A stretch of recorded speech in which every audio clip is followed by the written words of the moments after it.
વડવાળા મંદિર દુધરેજ એ મારા નાથની આરતી થતી હોય એટલે જો મોરના આઈની ધજા ઉપર બેહવું પડે બરોબર, તો તારા તો રાતી ધોણીને એવું બોલી કે કાલ સવારમાં પરોડીએ 5 વાગે 15 થાય અને તારા ઘેર બરોબર હું ચેહર વીરનું મંદિર બનાવડાયું છે ને હું મૂર્તિ બેહાડું તો 5 વાગે 14 નહીં, 5 વાગે 16 નહીં, પણ 5 વાગે 15 તારા મંદિરના ઉપર મોર આઈને બેહ અને 3 ટવકા પાડે, ના પાડવો જોવો 2 કે ના પાડવો જોવો 4 અને 3 ટવકા પાડે તો સમજે કે હું ભીખા નારાયણની માતા બોલી.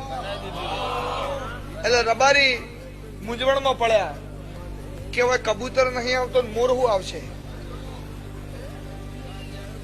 ઓય હળકતી રેતી આટલી તપસે, ઉનાળાનો દાડો ઓય રેતી આટલી તપસે હોય નહીં કબૂતર આવતા મોર શું હોય આવશે? હા, શ્યામાળાના રબારી ભેગા થયા.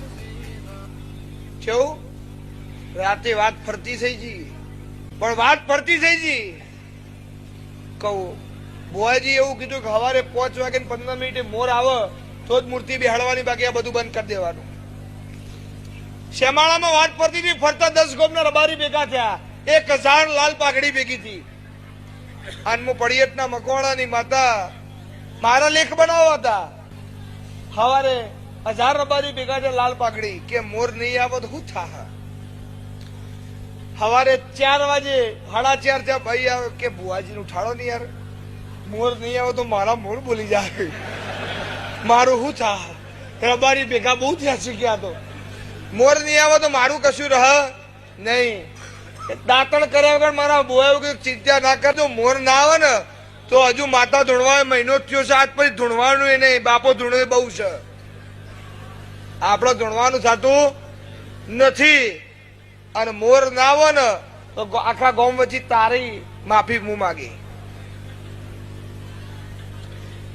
મોર આવ્યો 5 વાગે 13 થી હંગાતે ભાઈઓ તો ખમચોણ્યો કે ભાઈ મોર નહીં આવે. મેં કીધું હજુ 2 મિનિટની વાર છે, શાંતિ રાખ. મારા પર અંદર બેઠે ધબકાલ વધતા હતા, પણ વિશ્વાસ હતો કે મારો રામ હારું જ કરશે. 5 વાગે 15 થી ઉગમણી દિશામાંથી મોર આવ્યો, ટવકા કરતો એ દાડો 1000 રબારી 90 વર્ષના નાચ્યા હતા, કૂદ્યા હતા કે માતા હોય તો આવી, એ મારો કોમ છે.